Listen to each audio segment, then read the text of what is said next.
It's a beautiful afternoon to look at beautiful new flowers here at the California Spring Trials 2023. I'm Chris from Growertalks magazine, and I'm out here with my colleagues Bill and Jen. Bill's over there looking at flowers. I don't know what happened to Jen, but we'll find her later. And we are studying the new varieties from Kientzler, a breeding company from Germany with a North American office at the Sakata location. First thing we're going to see here is a new lobelia called Blue Breeze.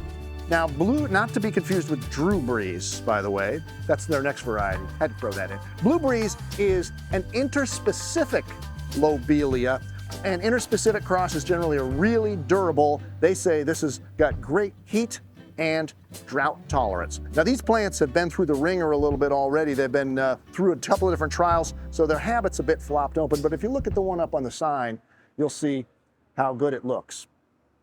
Now, I believe Bill is over here ready with a begonia he wants to share with you. Well, we've seen a lot of begonias at spring trials already, and we're only on day 3. But what I look for in begonias is what makes them different. And Kientzler, talking about their new Belissa series, has really focused their breeding on a tight habit with flowers on top of the plant. And this allows you to grow this crop in a 4-inch all the way up to a gallon in baskets, and create a plant that is easy to ship to retail. It holds up well and can be used in that versatile formats.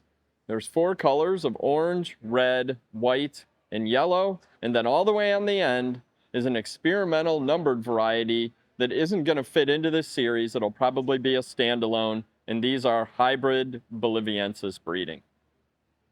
Where's Chris at? Oh, he's over there with Cleopatra. I found Cleopatra, or at least a plant named Cleopatra. Breeding companies are always looking for options for growers. It's not all about flowers. Sometimes it's about important components. And one of the most important components in a container, a combo planter, is a spike.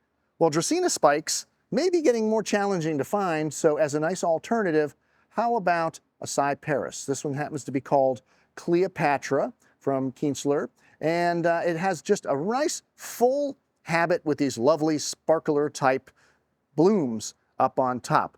In fact, they're even showing it in this signage up here to give you an idea of what it can look like in a combination. Now, one thing I learned about cyparis, I asked, how do you propagate this? What form does it come in?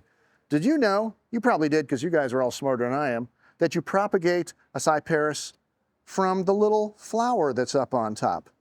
You just drop that in the soil and it will grow. Now, you don't do it on a patented variety, please. This is for the propagators to do it, but it can be done anyway. So that's Cyparis Cleopatra. Last but certainly not least at Kientzler is a new color in their Summer Smile Osteospermum series. And this color really stands out. It's a vivid yellow on a nice, well-branched osteo. But one of the things that they're showing here in this display is that it actually matches and times perfectly with the magenta, creating a very nice 2-color combo. And these osteos wrap up our look at the Kientzler varieties at spring trials. And it pretty much wraps up day 3 for the bobbleheads covering the spring trials. If we just knew what happened to Jen Zerko, Oops. where you been? Networking?